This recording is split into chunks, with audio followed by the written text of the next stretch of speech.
مولانا کو جو ہے ہند میں 2 سجدوں کی اجازت، ناداں یہ سمجھتا ہے کہ اسلام ہے آزاد۔ اسلامک اسکالر مفتی محمد یوسف تیبی حفظہ اللہ تعالی، فاضل مدینہ یونیورسٹی۔ قال اللہ سبحانہ وتعالی فَأْتِيَاهُ فَقُولَا إِنَّا رَسُولَا رَبِّكَ فَأَرْسِلْ مَعَنَا بَنِي إِسْرَائِيلَ وَلَا تُعَذِّبْهُمْ قَدْ جِئْنَاكَ بِآيَةٍ مِّن رَّبِّكَ وَالسَّلَامُ عَلَى مَنِ اتَّبَعَ الْهُدَى۔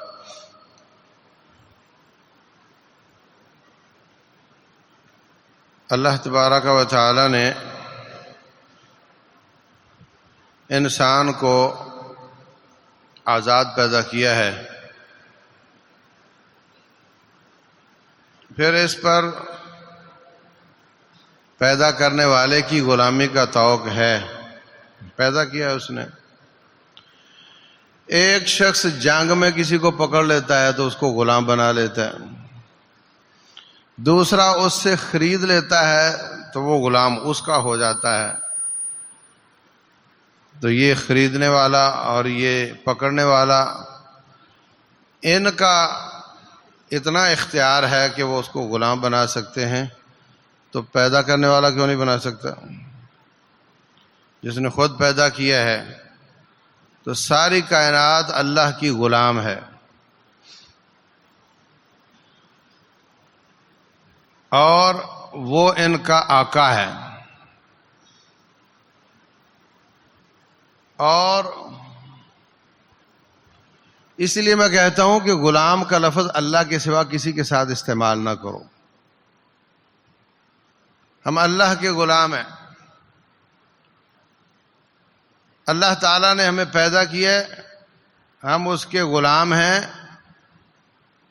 اور جو مخلوقات ہیں ان کے ساتھ ہماری ولا یا محبت یا طاعت وہ ہے، لیکن غلام ہم اللہ تعالیٰ کے ہیں۔ اور جتنی آزادی اللہ کی غلامی میں ہے، اتنی آزادی کسی مخلوق کی غلامی میں نہیں ہے۔ دیکھو، ایک شخص بادشاہ کا غلام ہے، اس کے 10 شہروں میں محلات ہیں، وہاں اس نے غلام رکھے ہوئے ہیں۔ کبھی سال میں 1 چکر لگتا ہے بادشاہ کا، اور موج لگی ہے غلاموں کی، شاہی محلات میں رہتے ہیں، اچھا کھانا کھاتے ہیں۔ یہ بادشاہ کے غلام ہیں۔ اگر کسی گورنر کا غلام ہوگا تو تھوڑا تنگی ہوگی، محنت زیادہ ہوگی۔ اگر کسی انڈیویجول کا ذاتی طور پر غلام ہوگا تو وہ تو روزانہ کام لے گا اس سے، یہ کرو وہ کرو، یہ کر کے آؤ، کما کر لاؤ، مجھے کھلاؤ۔ اور اگر وہ دو انسانوں کا غلام ہو، دونوں نے مل کر 40-40 لاکھ ڈالا اور ایک غلام خرید لیا، دونوں اسے خدمت لیتے ہیں، یہ تو اور مصیبت میں ہوگا۔ شرکاء متشاکسون ورجل سلم لرجل هل يستویان۔ ایک بندے کے 2 آقا ہیں اور ایک کا ایک آقا ہے، قرآن کہتا ہے کیا یہ برابر ہو سکتے ہیں؟ ایک کی غلامی کر کے آیا دوسرے کے پاس 12 بجے تک ایک کی، 12 کے بعد دوسرے کی، تو وہ کہے گا یہ سارے کام کرو، اس کو اس بات سے غرض نہیں کہ تو نے آرام کیا یا نہیں کیا، اس کو تو یہ پتا ہے کہ میرا وقت ہے، اس میں میں نے کام لینا ہے۔ نہ پہلے نے اس کے آرام کا خیال کرنا ہے، نہ دوسرے نے کرنا ہے۔ تو جتنا آقا چھوٹا ہوتا جائے گا اتنی مشقت بڑھتی چلی جائے گی، تنگیاں بڑھتی چلی جائیں گی، اور سب سے بڑا آقا رب ذوالجلال ہے، اس کی غلامی میں سب سے زیادہ وسعتیں ہیں، سب سے زیادہ آزادی ہیں۔ اور جو شریعت اسلامیہ ہے یہ تیری آزادیوں کی محافظ ہے. دیکھو 100% آزاد تو کوئی ہو ہی نہیں سکتا. ہاں پاگل ہو سکتا ہے. اب ایک آدمی عیسائی ہو یا یہودی ہو یا ہندو ہو چوراہے میں کپڑے اتار سکتا ہے. کون منع کرتا ہے؟ دین تو اس کے پاس ہے نہیں. اس کی عقل منع کرتی ہے. عقل کا منع ہوتا ہے باندھنا. اکالا باندھنا. اکال اس رسی کو کہتے ہیں جس سے اونٹ کو باندھا جاتا ہے. تو جس کی عقل سلامت ہے وہ بالکل آزاد نہیں ہو سکتا. اس کی عقل کے کچھ تقاضے ہیں. وہ ماں بہن بیٹی میں فرق کرے گا. وہ اپنے لباس کا خیال کرے گا. حتیٰ کہ جتنے بھی آزاد معاشرے ہو چکے ہیں وہاں بھی کوئی بالکل ننگا ہو کر بازار میں گھوم رہا ہو فوراً پولیس پکڑ لیتی ہے اس کو، حالانکہ ان کے آزادی کے دعوے ہیں. تو میرے عزیز بھائیوں، بالکل آزاد تو ہو کوئی نہیں سکتا. ہوگا تو یا اپنی عقل نے اس کو باندھ رکھا ہوگا یا پھر اس کی بصیرت نے، اس کے دین نے اس کو باندھ رکھا ہوگا. اور اسلام ایسا دین ہے جو زیادہ سے زیادہ وسعتیں اور آزادیاں اور آسانیاں دیتا ہے. وہاں پر قدغن لگاتا ہے جہاں بہت ہی ضروری ہو، ورنہ اسلام پابندیاں لگانے کے حق میں نہیں ہے. ہمارے مصطفیٰ علیہ الصلوۃ والسلام اپنی امت پر پابندیوں کے حق میں نہیں ہے.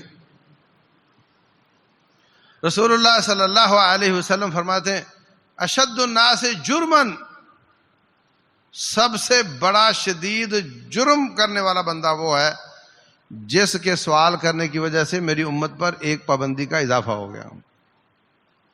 کوئی چیز حلال تھی حرام ہو گئی. اس لیے جہاں میں خاموش رہتا ہوں تو وہاں تم بھی خاموش رہا کرو. رسول اللہ صلی اللہ علیہ وسلم فرماتے ہیں اللہ تعالیٰ نے حلال کو حلال کیا، حرام کو حرام کیا. وَسَكَتَ عَنْ أَشْيَاءَ مِنْ غَيْرِ نِسْيَانٍ، کچھ چیزوں پر اللہ تعالیٰ نے خاموشی اختیار کی ہے، بھول کر نہیں کہ اللہ اس کا حکم بھول گیا تھا، جان بوجھ کر وہاں خاموشی اختیار کی ہے. تو جہاں اللہ خاموش ہے وہاں تم بھی خاموش رہو. جہاں اللہ حلال کرے اس کو حلال سمجھو، جہاں اللہ حرام کرے اس کو حرام سمجھو. انسان آزادی پسند کرتا ہے اور آزادی اس کی بہت بڑی نعمت ہے اور یہ مقصد حیات انبیاء ہے. رسول اللہ صلی اللہ علیہ وسلم کے بارے میں اللہ فرماتے ہیں یَضَعُ عَنْهُمْ إِصْرَهُمْ وَالْأَغْلَالَ الَّتِي كَانَتْ عَلَيْهِمْ. میرا مصطفیٰ علیہ الصلوۃ والسلام اپنی امت کے گلے کے طوق اور پاؤں کی زنجیریں کاٹنے کے لیے آیا. گلے کے طوق اور پاؤں کی زنجیریں کاٹنے کے لیے آئے ہیں. سابقہ قوموں پر جو پابندیاں تھیں اس کو ختم کرنے کے لیے آئے ہیں. سابقہ قومیں ہر جگہ نماز نہیں پڑھ سکتی تھیں، صرف اپنی عبادت خانے میں بس. فرمایا تم جہاں چاہو گاڑی روکو، قبلہ روکو، نماز شروع کر دو. سابقہ قومیں چمڑے کا لباس پہنتی تھیں، پیشاب لگ گیا، پخانہ لگ گیا، اتنا کینچی سے کاٹو، وہاں پیوند لگاؤ تو پاک ہوگا. اس امت کے لیے کہا کہ یہ مٹی سے رگڑ لیں تب بھی پاک ہو جائے گا، پانی سے دھو لیں تب بھی پاک ہو جائے گا. سابقہ امتیں جہاد کرتی، جو مال غنیمت ملتا اس کو میدان میں رکھ دیتے، آسمان سے آگ آتی اس کو جلا دیتی. ایک تو یہ کہ وہ اس کو استعمال نہیں کر پاتے تھے، دوسرا یہ کہ کھرا کھوٹا واضح ہو جاتا تھا. آسمان سے آ گئی، اس نے نہیں کھایا تو مطلب تم کھوٹے ہو، تو ذلت ہوتی تھی، فوری طور پر ذلت ہوتی تھی. اس امت کے لیے اللہ تعالیٰ نے فرمایا احلت لی الغنائم، اللہ نے میرے لیے غنیمتوں کو حلال کر دیا. تو فرمایا پاؤں کی زنجیریں اور گلے کے توق کاٹنے کے لیے آئے ہیں. موسیٰ علیہ السلام فرعون کے پاس گئے, کیا پیغام دیا؟ آپ کے خیال میں کیا پیغام دینا چاہیے تھا؟ فرعون تو رب نہ بن, تیرا بھی کوئی رب ہے, تو مسلمان ہو جا. کافر کو ملو تو کیا کہتے ہو؟ کلمہ پڑھ لے, مسلمان ہو جا. یہ ساری باتیں اپنی جگہ پر, لیکن جو قرآن حکیم نے موسیٰ علیہ السلام کے بارے میں بیان کیا کہ وہ گئے اور انہوں نے, موسیٰ علیہ السلام نے کیا جا کر کہا, اور ان کے بھائی ہارون علیہ السلام بھی ساتھ تھے. اللہ فرماتے ہیں اذهبا الى فرعون انه طغى, تم دونوں فرعون کے پاس جاؤ, وہ بڑا سرکش ہو چکا ہے. فقولا له قولا لینا, نرم طریقے سے بات کرنا. لعلہ یتذکر او یخشی فاتیاہ فقولا, اللہ تعالیٰ سمجھا رہا ہے, سکھا رہا ہے کہ یہ لفظ بولنے جا کر. سبحان اللہ. اللہ جبر کرے تو فرعون ٹک سکتا ہے؟ اللہ تعالیٰ کفر کی اجازت چھین لے تو کیا فرعون کفر کر سکتا ہے؟ اللہ کے اختیار میں سارا. لیکن آزادی کا احترام اتنا ہے کہ ہم جبر نہیں کریں گے, واز کریں گے. نہیں باز آیا پھر دیکھیں گے اس کے ساتھ, اور میں نہیں, آپ لوگ ہی مقابلہ کرو گے, میں تمہاری مدد کروں گا. رب ذوالجلال چاہے تو جتنی کفر کی طاقتیں ہیں ان کو تباہ کر سکتا ہے. ایک ہوا کا جھونکا کافی ہو سکتا ہے. چھوٹا سا کورونا کافی ہو سکتا ہے. ایسا دشمن جو نظر ہی نہیں آتا, جس کے خلاف اینٹی ایئر کرافٹ گنیں کام نہیں کرتی, دفاعی میزائل سسٹم کام نہیں کرتا, مائن کاری لگا لو کام نہیں کرے گی, آپ خندقیں کھود لو کام نہیں کریں گی. ایسا دشمن جو گھر گھر گھس سکتا ہے اور نظر آئے بغیر حملہ کر سکتا ہے, اور صفوں کی صفیں ہزاروں اور سینکڑوں لوگوں کو تباہ و برباد کر سکتا ہے, ملکوں کو گھٹنے ٹیکنے پر مجبور کر سکتا ہے. اللہ تعالیٰ جس کو چاہے حرکت میں لا سکتا ہے. لیکن نہیں, یہ امتحان گاہ ہے, یہاں ہم آزادی دیتے ہیں, جو چاہے کرو. فمن شاء فلیؤمن ومن شاء فلیکفر, جو چاہے ایمان لے آئے چاہے کفر کرے. لیکن کفر کا نتیجہ اور ہوگا, ایمان کا نتیجہ اور ہوگا. انا ہدیناہ السبیل اما شاکرا و اما کفورا, ہم نے راستہ دکھا دیا, اب چاہو کفر کرو چاہو شکر کرو. وَلَوْ شَاءَ رَبُّكَ لَآمَنَ مَنْ فِي الْأَرْضِ كُلُّهُمْ جَمِيعًا, اگر اللہ تعالیٰ چاہتا تو ساری کائنات ہی مسلمان ہو جاتی. أَفَأَنْتَ تُكْرِهُ النَّاسَ حَتَّى يَكُونُوا مُؤْمِنِينَ, اے نبی کیا آپ لوگوں کو زبردستی مسلمان کرنا چاہتے ہیں؟ زبردستی کرنی ہوتی تو ہم خود ہی کر لیتے. لا اکراہ فی الدین, جبر نہیں کیا. اللہ اکبر. ابو سفیان اور حضرت عباس یہ مکہ سے باہر نکلے تو رسول اللہ صلی اللہ علیہ وسلم مکہ سے باہر پڑاؤ ڈال چکے تھے حملہ کرنے کے لیے, فتح مکہ کے لیے. رات کا اندھیرا ہے, فرمایا آگ جلاؤ, پھیل جاؤ اور آگ جلاؤ. علاقے میں پھیل گئے اور آگ جلائی تو یوں لگے جیسے بہت بڑا لشکر گھیر لیا ہے اس نے. اب ابو سفیان کہہ رہے ہیں لگتا ہے یہ فلاں قبیلے کا حملہ ہے. حضرت عباس کہتے ہیں نہیں وہ تو اتنے ہیں ہی نہیں, لگتا ہے فلاں قبیلے کا حملہ ہے. بولے وہ بھی اتنے نہیں ہیں. یہ دونوں آپس میں باتیں کر رہے ہیں. اتنی دیر میں نبی صلی اللہ علیہ وسلم کی پولیس کے مجاہد آئے اور ان دونوں کو گرفتار کر لیا, لے گئے. رسول اللہ صلی اللہ علیہ وسلم کے پاس لے گئے. آپ نے فرمایا ابو سفیان مسلمان ہو جا, اسی میں تیری خیر ہے. کہتا تو پھر لات کا کیا بنے گا, منات کا کیا بنے گا, میرے بتوں کا کیا ہوگا؟ ان کو کیسے چھوڑ دوں؟ اب آپ تصور کریں کہ تلواروں کے سائے میں بندہ گرفتار ہو کر آ گیا، مگر اس کو بھی جبر نہیں کیا، مسلمان ہو ورنہ تیری گردن کاٹتا ہوں، جبر نہیں کیا۔ اللہ اکبر۔ تو عزیز بھائیوں، اسلام مکمل آزادیاں دیتا ہے، لیکن اگر کوئی یہ راستہ اختیار کرے، یہ سازش کرے کہ تم صبح کے وقت مسلمان ہو جایا کرو، وجہ نہار وقفروا آخرہ ہو، کہ صبح صبح مسلمان ہو جایا کرو، شام کو کفر کر لیا کرو، تاکہ لوگ دیکھیں کہ یار دین اچھا ہوتا تو یہ مسلمان کافر کیوں ہوتے؟ صبح صبح مسلمان ہو جایا کرو، شام کو کافر ہو جایا کرو، اور لوگوں کو کہو میں بھی مسلمان تھا، میں سمجھ سوچ کر ہی کافر ہوا ہوں، تاکہ لوگوں کا راستہ روکا جا سکے۔ اللہ فرماتے ہیں اگر تم نے یہ سازش کی ہے تو اب ہم جو اسلام میں آئے گا اس کو تو جبر نہیں کریں گے، لیکن جو جائے گا اس کی گردن کاٹیں گے۔ آنا ہے تو سمجھ سوچ کر آؤ، جا نہیں سکتے، جانا ہے تو ابھی نہ آؤ، آنے میں آپ کو اختیار ہے، جبر نہیں، اور اگر آ چکے تو پھر تم اسلام کے تابع ہو، اب اسلام کی حدود تجھ پہ نافذ ہوں گی، اور اگر تو کفر کرے گا تو تیرا گلا کاٹا جائے گا۔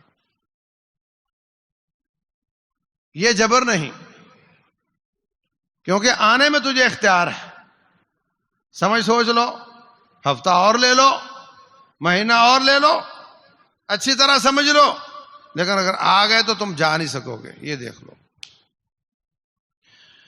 تو آزادی اسلام میں ہے، اور اسلام آزادیوں کی حفاظت کرنے والا دین ہے۔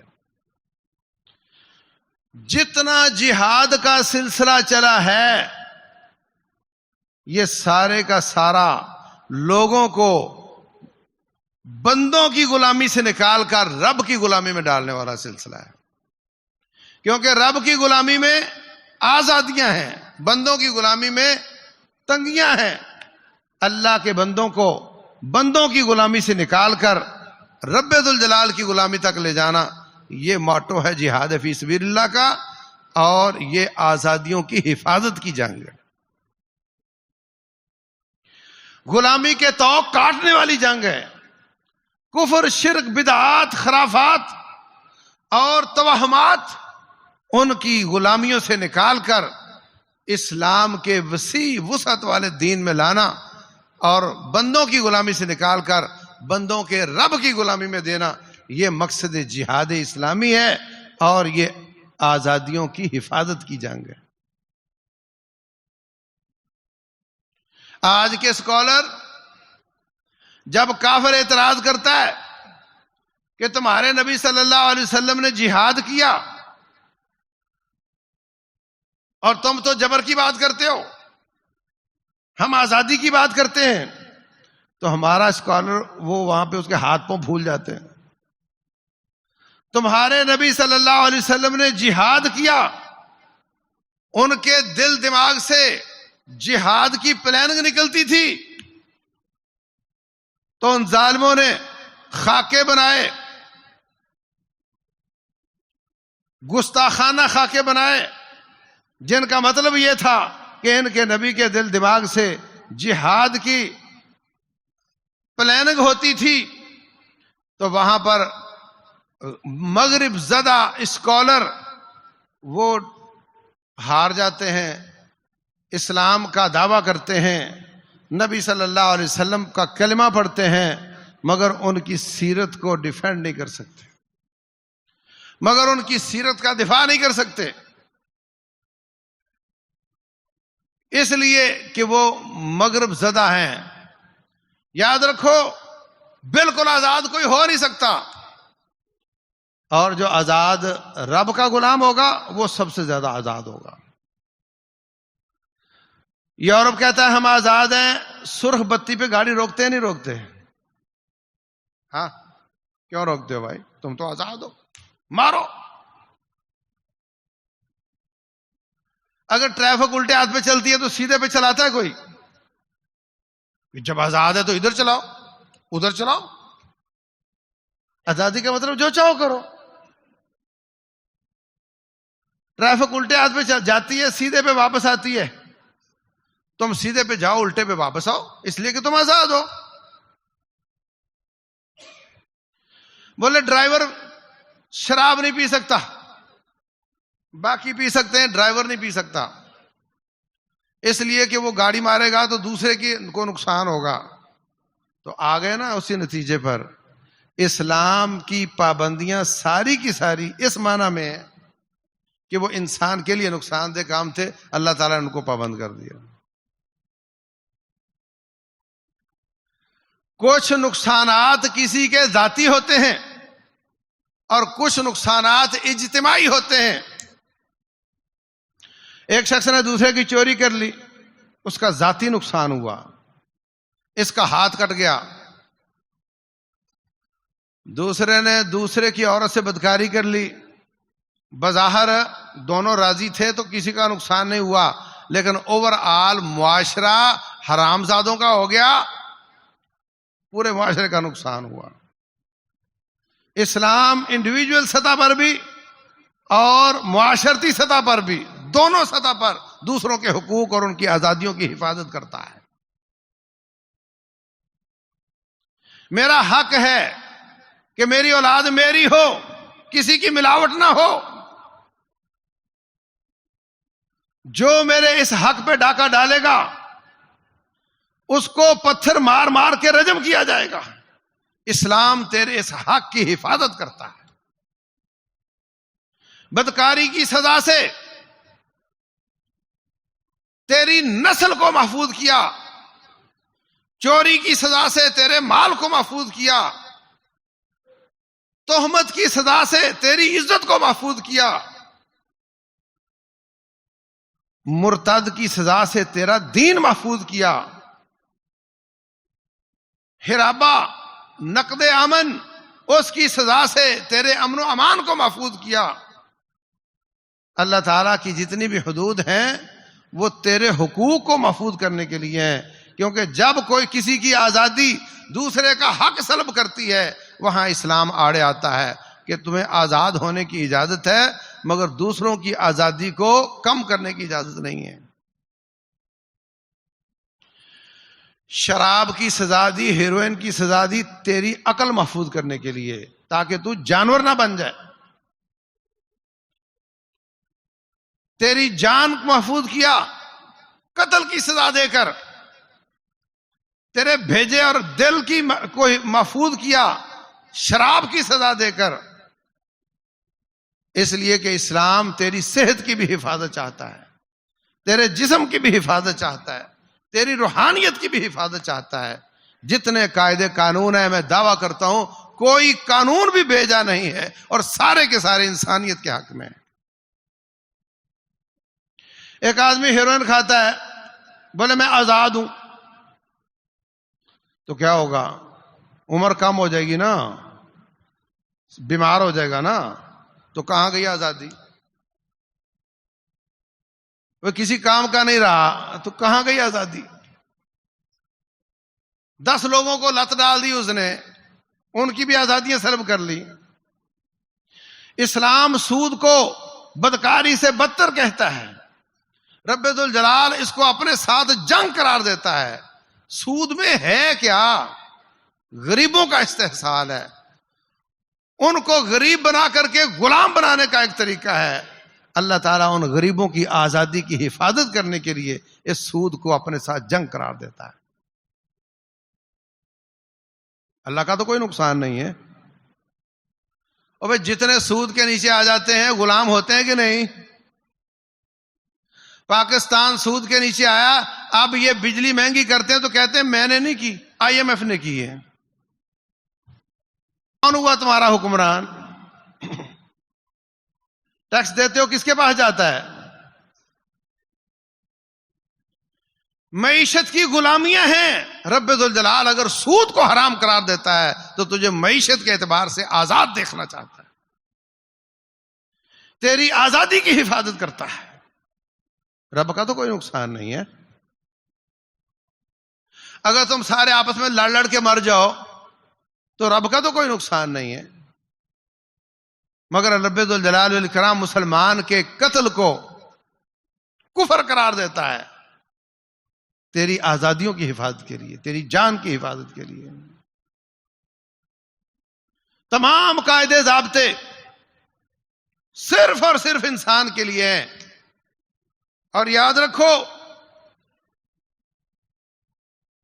آج جو اسلام کے قاعدوں ضابطوں پر تنقید کرتے ہیں، یہ بے وقوف اگر ساری زمین کو لیبارٹری بنا لیں، سارے انسانوں کو اس میں ملازمت دے دیں، ساری زمین کی ساری دولتیں اس پر خرچ کر دیں، اور مقصد یہ ہو کہ ہم یہ دیکھنا چاہتے ہیں کہ کون سے قاعدے ضابطے، کون سی کھانے کی چیزیں، کون سے رشتے انسان کے لیے جائز ہیں، رب کعبہ کی قسم ہے ان نتائج تک قیامت تک نہیں پہنچ سکتے جو رب ذوالجلال نے کتاب و سنت کی شکل میں مفت میں عطا فرمایا، صرف تیرے لیے۔ اور اگر کوئی دھونس کرے، اللہ کے بندوں کو اپنا غلام بنا لے اور خود رب بن بیٹھے، پھر اللہ تبارک و تعالی نبی کو بھیجتا ہے تاکہ جائے اور جا کر میرے بندوں کو ان کی غلامی سے آزاد کریں۔ آزادیاں لینا مقصد حیات انبیاء ہے۔ موسیٰ علیہ السلام نے کیا جا کر کہا، ہارون علیہ السلام نے کیا کہا، فَأْتِيَاهُ فَقُولَا۔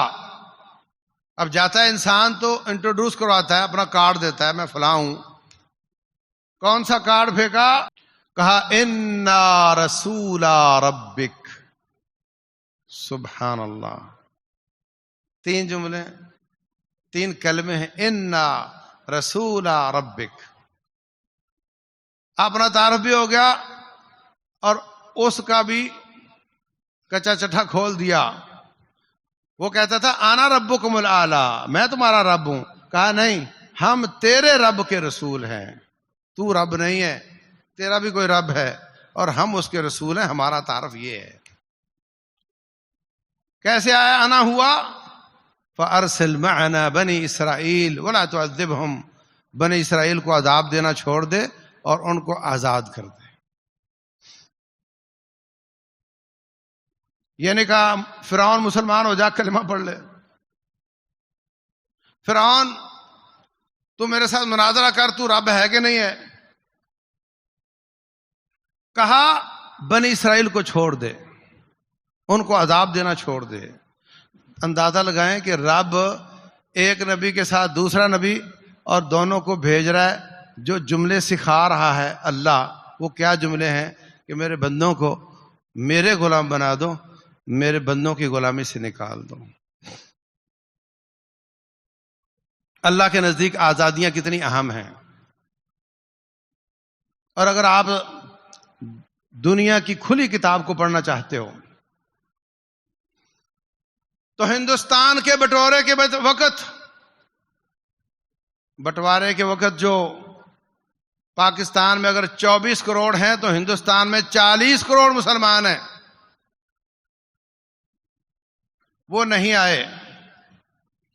آج ان کی مسجدوں کو سرکاری سطح پر بھی، عدالتی سطح پر بھی، عوامی سطح پر بھی سینکڑوں کی تعداد میں گرایا جا رہا ہے، اور ایک آدمی پسٹل لے کر ریل میں بیٹھتا ہے، چن چن کر مسلمانوں کو قتل کر کے نیچے پھینک دیتا ہے۔ جب چاہتے ہیں مسلمانوں کی کٹائی شروع کر دیتے ہیں، رہنا ہے تو ہندو بن کر رہو ورنہ یہاں رہنے کا اختیار نہیں۔ 1000 سال مسلمانوں کی حکومت، اگر جبر کرنا ہوتا تو ہندوستان میں کوئی ہندو رہ سکتا تھا؟ عیسائی رہ سکتا تھا؟ آج وہاں جبر ہو رہا ہے۔ یاد رکھو، اللہ کی نعمتیں یاد آتی ہیں۔ اندھیرا ہو تو روشنی کا پتہ چلتا ہے۔ آپ آزاد ہیں نا، تو آپ کو سوچنا ہے کہ آپ کی آزادی کی کیا قیمت ہے۔ اس ملک میں مسلمان اذان نہیں بول سکتے. اذان بولیں گے تو کہتے ہیں ہمارے گھر میں پڑا ہوا آٹا، وہ آٹا جو ہے وہ پلید ہو گیا تمہاری اذان کی وجہ سے. وہاں پر آپ کوئی جانور لے کر جا رہے ہیں، پکڑ کے قتل کر دیتے ہیں، جی تو اس کو ذبح کرنے لے کر جا رہا ہوگا. قربانی نہیں کر سکتے بڑے جانور کی. جہاد تو سوچنا ہی دور کی بات ہے. وہاں پر مسلمان اپنی شناخت ظاہر نہیں کر سکتے. ان کے قتل ہونے کے لیے اتنا ہی جرم کافی ہے کہ وہ مسلمان ہیں. اور آج یہاں آپ آزادی کا سانس لیتے ہو، آزاد سوچتے ہو. وہاں پہ ان کو سکولوں میں غلامی پڑھائی جاتی ہے. آپ کی جماعت وہاں بھی ہے نا، اہل حدیث، ان کا جنرل سیکرٹری مجھے ملا مدینہ میں. میں نے کہا سناؤ کبھی آزاد ہونے کا سوچا بھی ہے؟ تو کہتے ہیں مولانا ہم تو آزاد ہیں، ہم تو آزاد ہیں. یعنی ان کے دماغ سے سوچ ہی انہوں نے نکال دی ہے. یہ عوام کی بات نہیں کر رہا میں، یہ ان کا سربراہ ہے. میں نے کہا ملا کو جو ہے ہند میں 2 سجدوں کی اجازت، ناداں یہ سمجھتا ہے کہ اسلام ہے آزاد.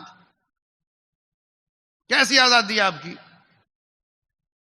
کہا جہاں ہم جیتے ہیں وہاں ہم اسمبلی میں پہنچ جاتے ہیں، جہاں وہ جیتے ہیں وہاں وہ پہنچ جاتے ہیں. تو میں نے کہا وہاں آر ایس ایس کے ٹریننگ سینٹر ہیں؟ کہتا ہے. تو میں نے کہا جہاں ان کے ایم این اے بنے وہاں انہوں نے بنا لیے، جہاں تمہارے بنے وہاں تم بنا لو. کہتے ہیں وہ ہمیں کہاں بنانے دیں گے. تو میں نے کہا آزادی تمہاری کون سی ہے پھر؟ یہ کیسی آزادی ہے؟ احساس زیاں جاتا رہا. ان کو باقاعدہ سبکن غلامی پڑھائی جاتی ہے. اب وہاں پہ تھوک کے حساب سے ان کو شہید کیا جاتا ہے. مسلمان مدینہ سے آئے تھے، مکہ سے آئے تھے مدینہ، پھر واپس جا کر اپنا ملک واپس لیا تھا. اسی مقصد کے لیے ہم آئے تھے، مگر ہم اپنے مقصد کو بھول چکے.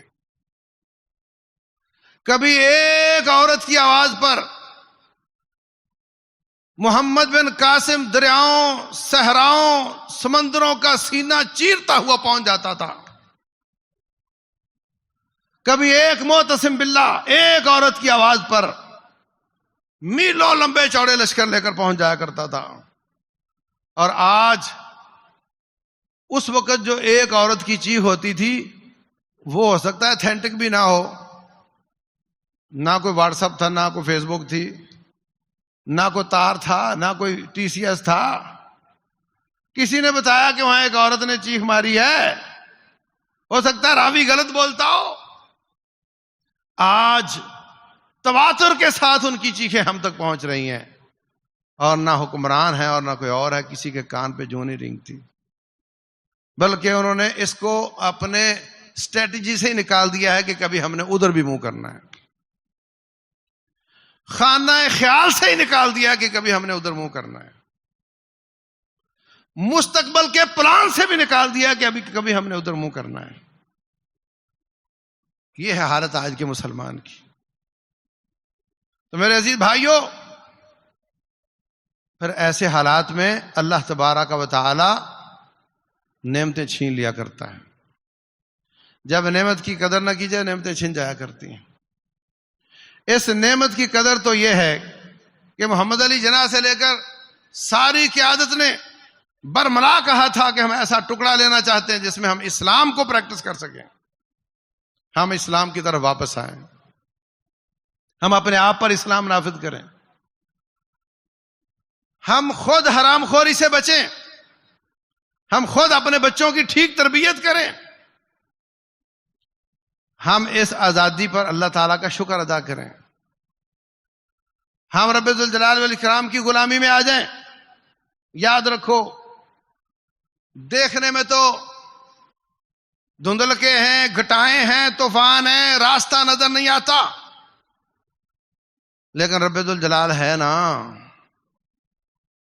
ہمارا رب ہے نا. یعقوب علیہ السلام ایک بیٹا گیا، پھر دوسرا لے گئے، غم کے ساتھ آنکھیں جاتی رہیں، بوڑھے بھی ہو گئے، کچھ کر نہیں سکتے. اور ہونا تو یہ چاہیے نا کہ یہ بیٹے میرے بیٹے کو لے کر پھینک آئے ہیں، تو پھر میں اب کسی اور سورس سے پتا کراؤں کہ میرے بیٹے کہاں ہیں. اور سورس بھی کوئی نہیں، کہنا پھر ان کو ہی ہے، وہی جنہوں نے ظلم کیا ان کو ہی کہنا. اذهبوا فتحسسوا من یوسف واخیہ، میرے بیٹو جاؤ یوسف کو اور اس کے بھائی کو تلاش کرو. ولا تیأسوا من روح اللہ، اللہ کے فضل سے، اس کی رحمت سے نا امید نہ ہو. بند گلی ہے یا نہیں؟ کئی سال گزر چکے ہیں، نبینے ہو چکے ہیں، بوڑھے ہو چکے ہیں، اور آخری امید وہی بچے ہیں جنہوں نے ظلم کیا ہے. اور وہ اندر کھاتے سوچتے ہیں کہ ہم تو اس کو پھینک کر آ گئے ہیں اور وہ کہاں بچا ہوگا. اب ابا کہتے ہیں اس کو تلاش کرو. فائدہ کیا تلاش کرنے کا؟ کہاں سے دیکھیں گے؟ وہ بھی مایوس ہیں، مگر ابا مایوس نہیں ہیں. فرماتے ہیں اذهبوا فتحسسوا من یوسف واخیہ، اس لیے کہ رب کی رحمت سے نا امید کافر ہوتا ہے، مسلمان نہیں ہوتا.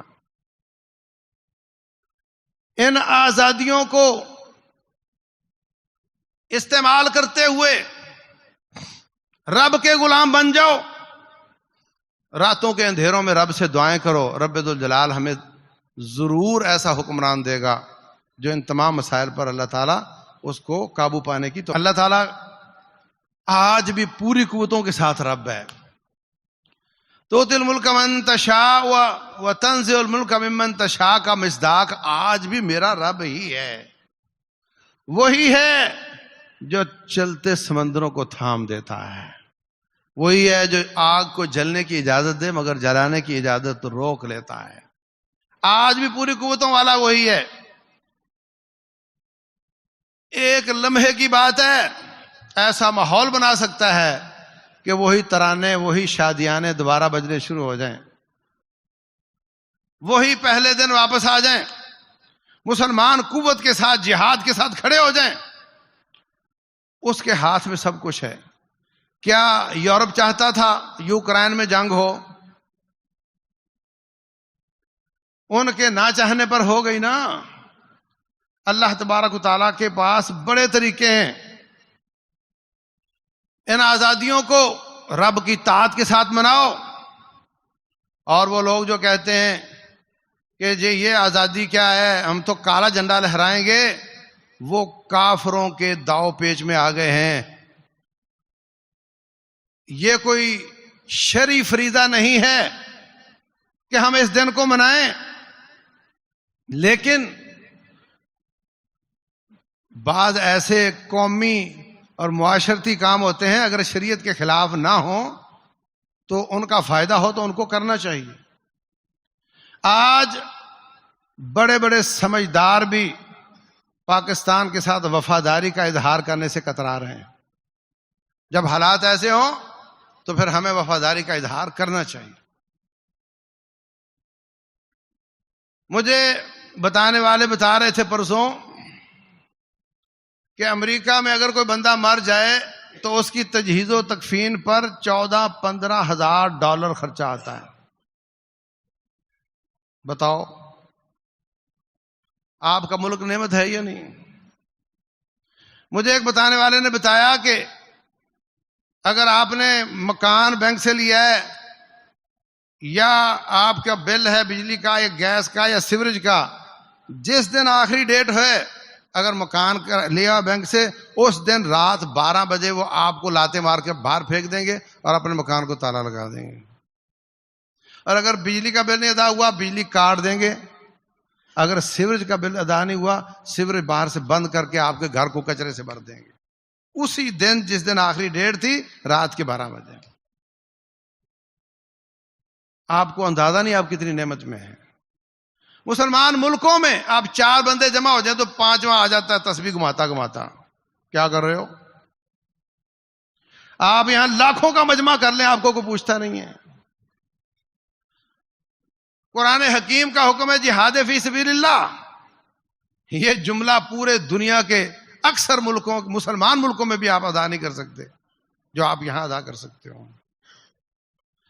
جس طرح کی شخصیات دینی شخصیات آپ کے پاس ہیں اس طرح کی آپ کے پاس سینکڑوں ہیں.